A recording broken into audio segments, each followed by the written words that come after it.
Sehr geehrter Herr Präsident, meine Damen und Herren, sehr geehrte Schwule, sehr geehrte Lesben, sehr geehrte Androgyne, sehr geehrte Bigender, sehr geehrte Frau zu Mann und sehr geehrte Mann zu Frau, sehr geehrte Gendervariable, sehr geehrte Genderqueer, sehr geehrte Intersexuelle, sehr geehrte Weder-noch-Geschlechter, sehr geehrte Geschlechtslose, sehr geehrte Nicht-Binäre, sehr geehrte Pangender und Pangeschlechtlichen, sehr geehrte Transmännliche und Transmänner, sehr geehrte Transweibliche und Transfrauen, sehr geehrte Transmenschen, sehr geehrte Trans mit Stern, sehr geehrte Transstern weiblich und Transstern Frauen, sehr geehrte Transstern männlich und Transstern Männer, sehr geehrte Transmenschen,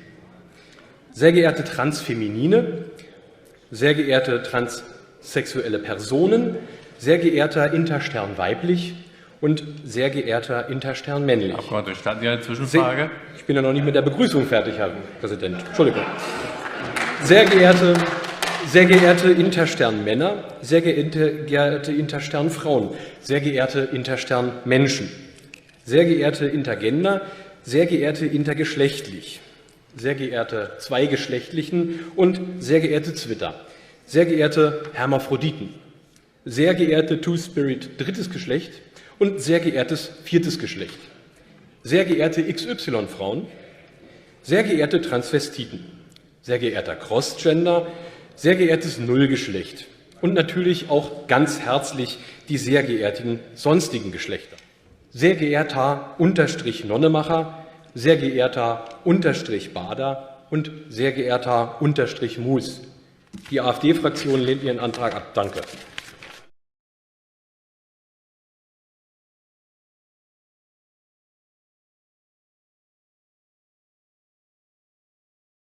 Io vorrei ripetere la dottrina della Chiesa in questo, no?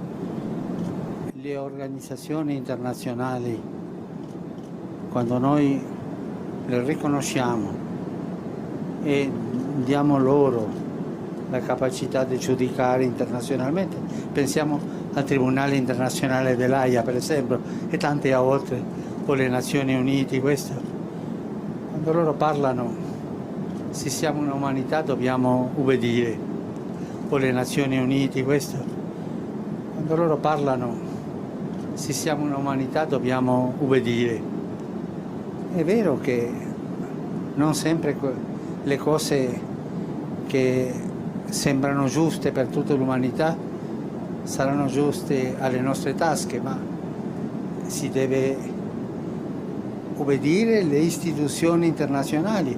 Per questo è stata creata le Nazioni Unite, stanno create il Tribunale Internazionale, si deve obbedire alle istituzioni internazionali. Per questo è stata creata le Nazioni Unite, stanno create il Tribunale Internazionale, e perché quando c'è qualche lotta interna o fra i paesi ci si va da lì per risolvere come fratelli, come civilizzati, no? Con libertà, con fratellanza, ma è un lavoro culturale lento dell'umanità. In questo le istituzioni internazionali ci aiutano tanto, sempre, e dobbiamo andare avanti facendo forte le istituzioni internazionali, le Nazioni Unite che riprenda quello, no? L'Unione Europea che sia più forte, ma più forte non nel senso di dominio, ma nel senso di giustizia, di fratellanza, di unità di tutti, no? Questo credo che è una delle cose importanti.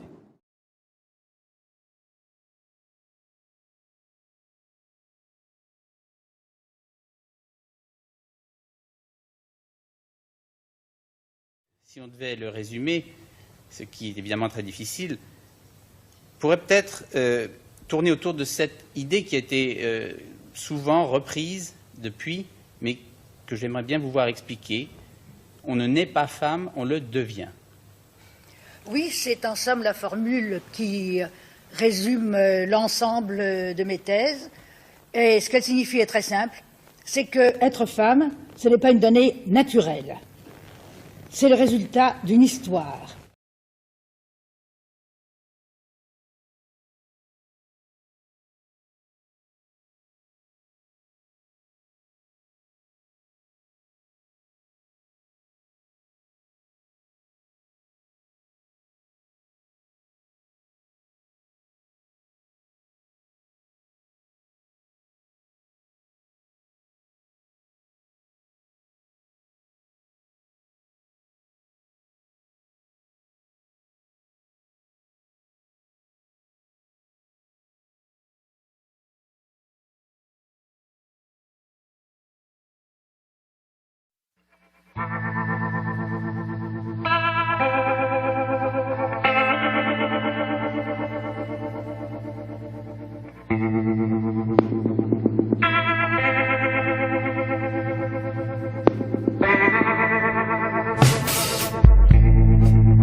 Tenemos que recordar que nosotros seguimos a Jesucristo, cuya vida, humanamente hablando, acabó en un fracaso, en el fracaso de la cruz.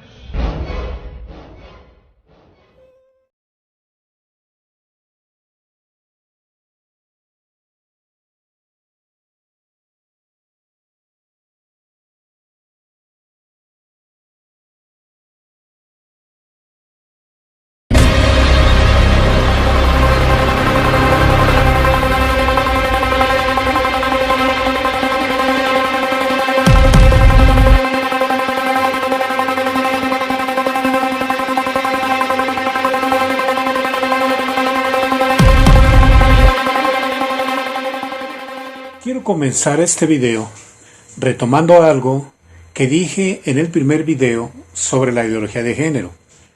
En ese video les comenté que aquello que me había motivado a elaborar el video era la información que sobre cuestiones de ideología de género expuso un grupo de invitados a una de las mañaneras del presidente Andrés Manuel López Obrador.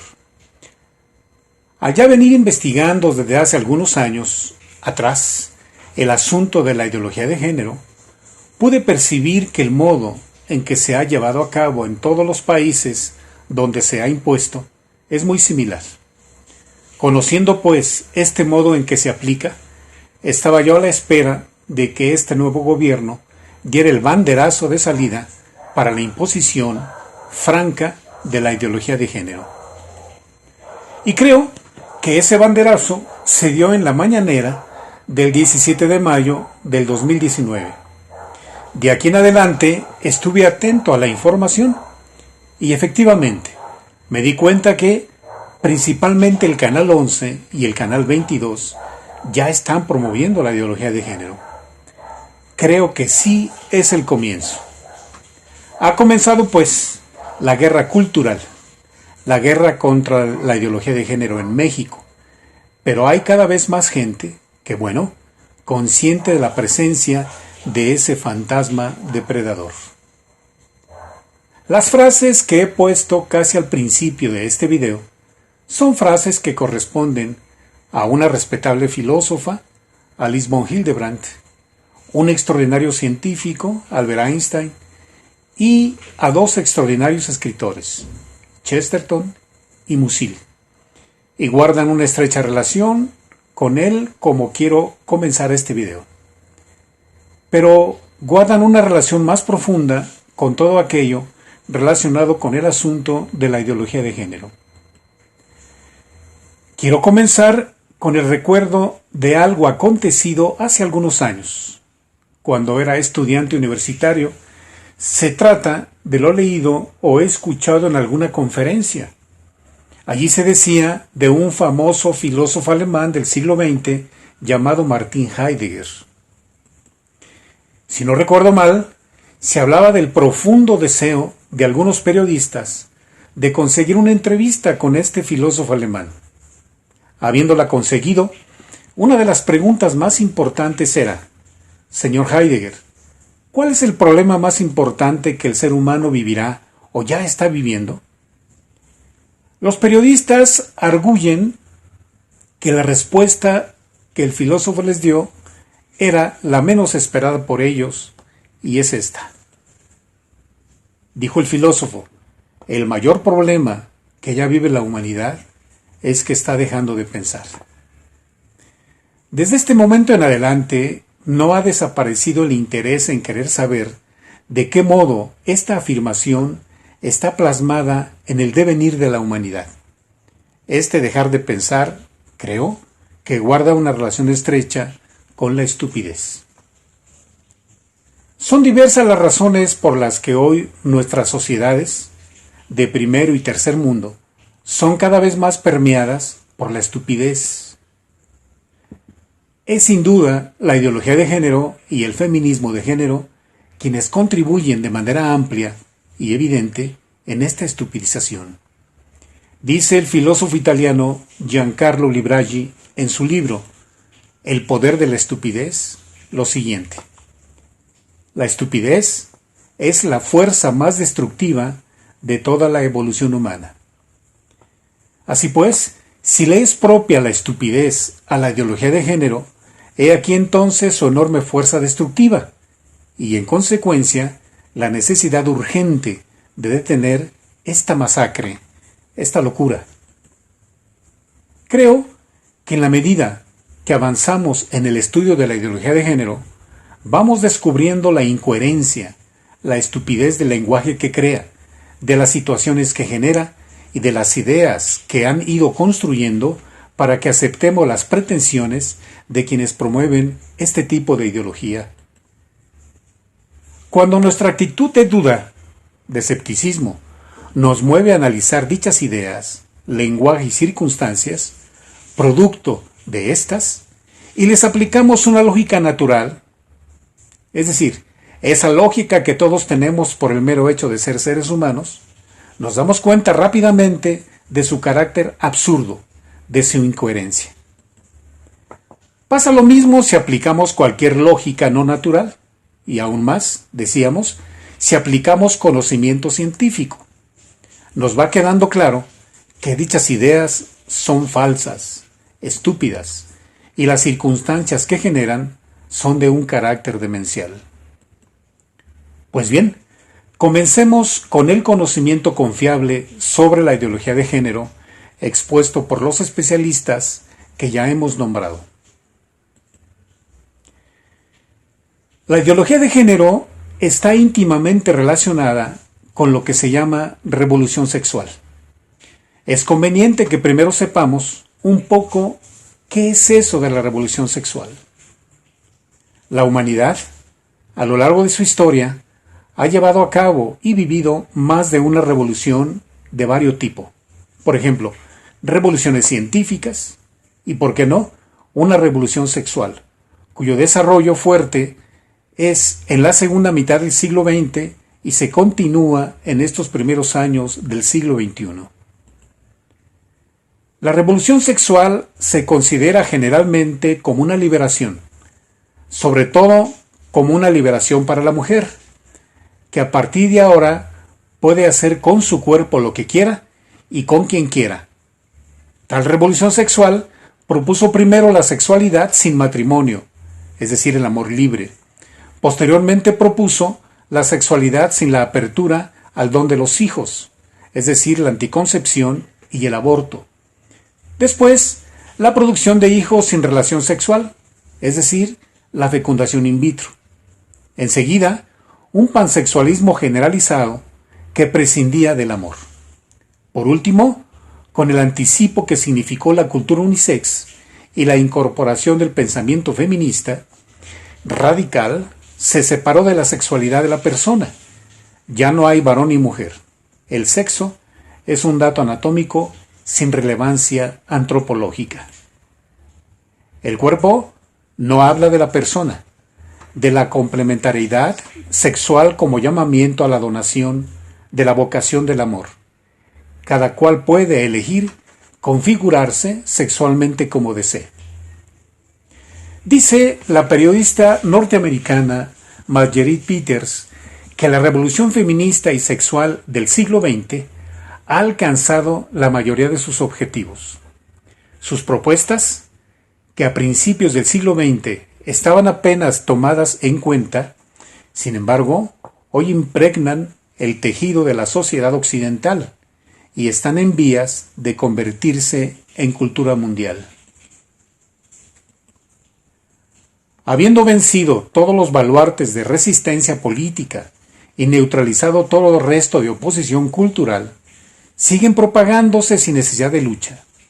La revolución ha terminado, pero la civilización occidental está calando hoy sus frutos amargos y debe examinar sus devastadoras consecuencias existenciales y socioeconómicas.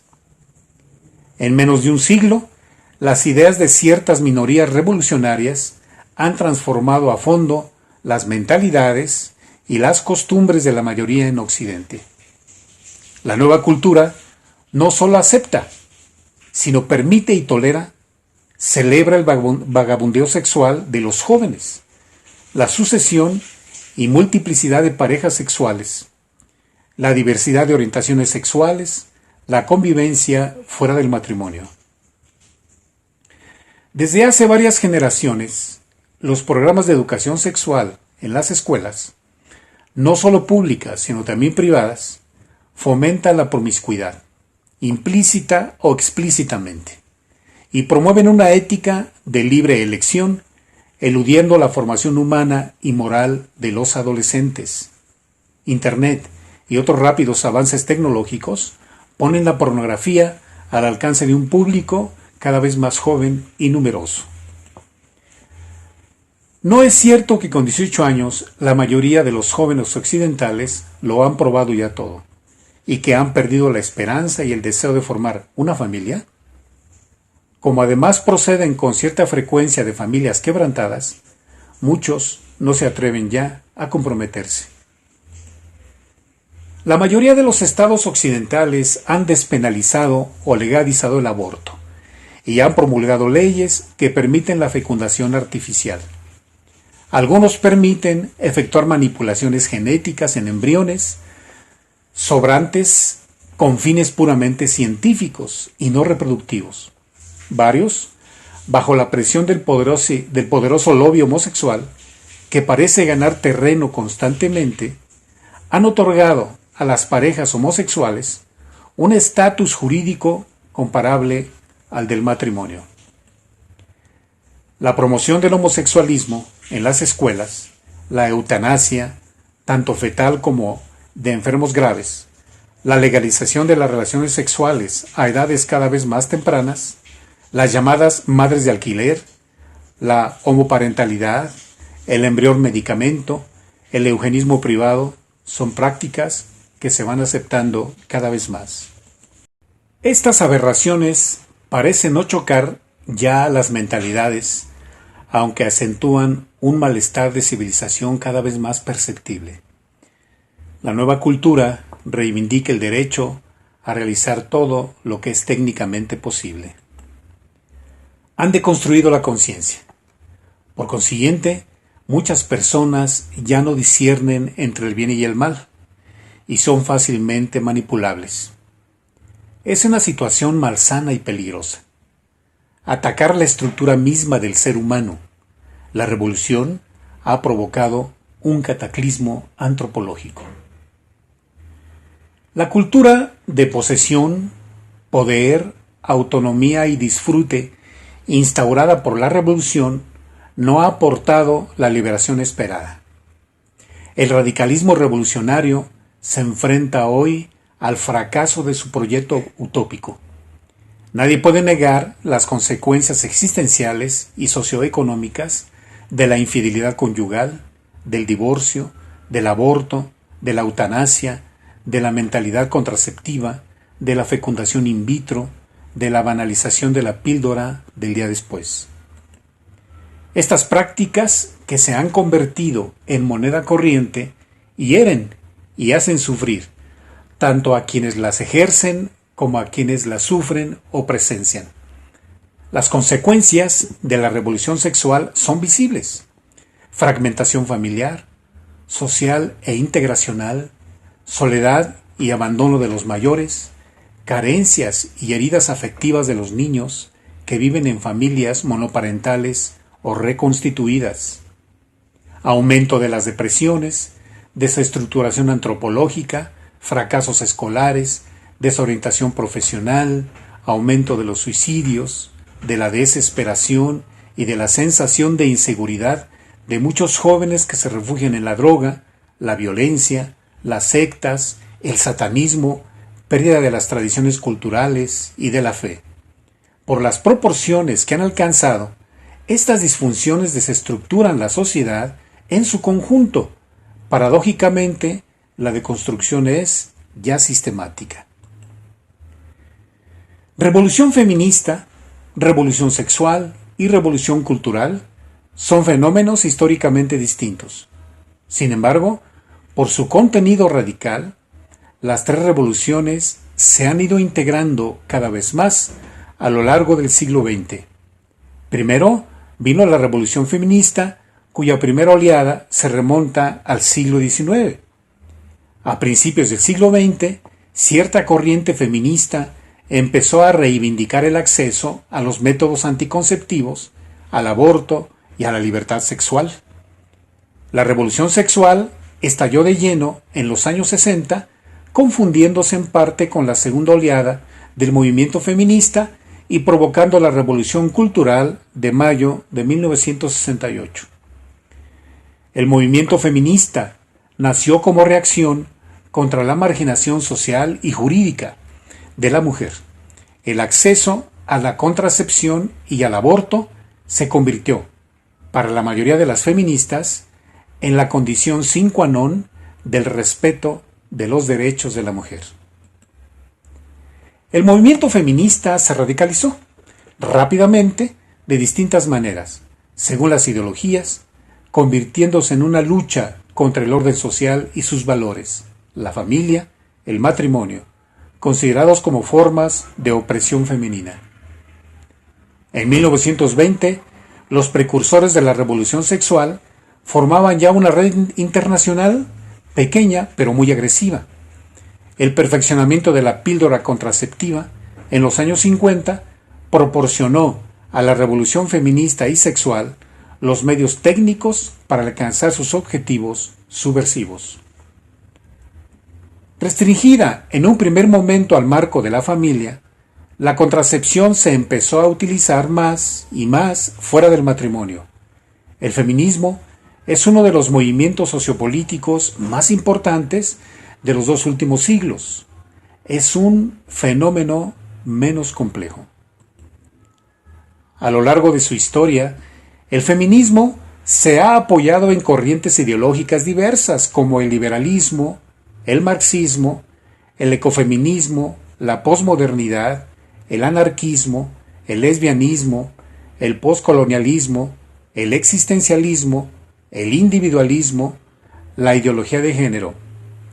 El objetivo común de las diversas formas de feminismo es erradicar de la cultura las causas de desigualdad y de opresión femenina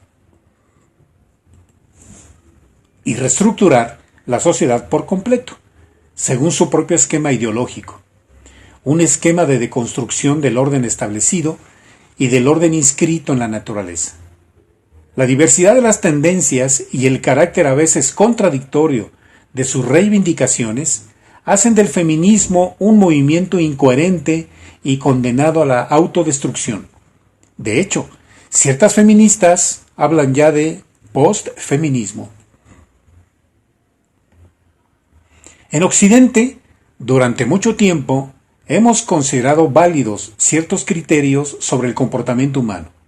De hecho, después de la Segunda Guerra Mundial, más precisamente en 1948, los países devastados por la Segunda Guerra Mundial elaboraron la Declaración Universal de los Derechos Humanos, y que en ella se afirma que la familia es la unidad básica, natural y fundamental de la sociedad y tiene derecho a protección por parte de la sociedad y del Estado. La familia resulta del matrimonio de un hombre y una mujer, que se comprometen a compartir sus vidas mutuamente y están dispuestos a tener hijos y educarlos. La familia requiere de la monogamia, de la fidelidad sexual entre los esposos. Si se abandona la monogamia como orientación moral, se rompe la unidad familiar.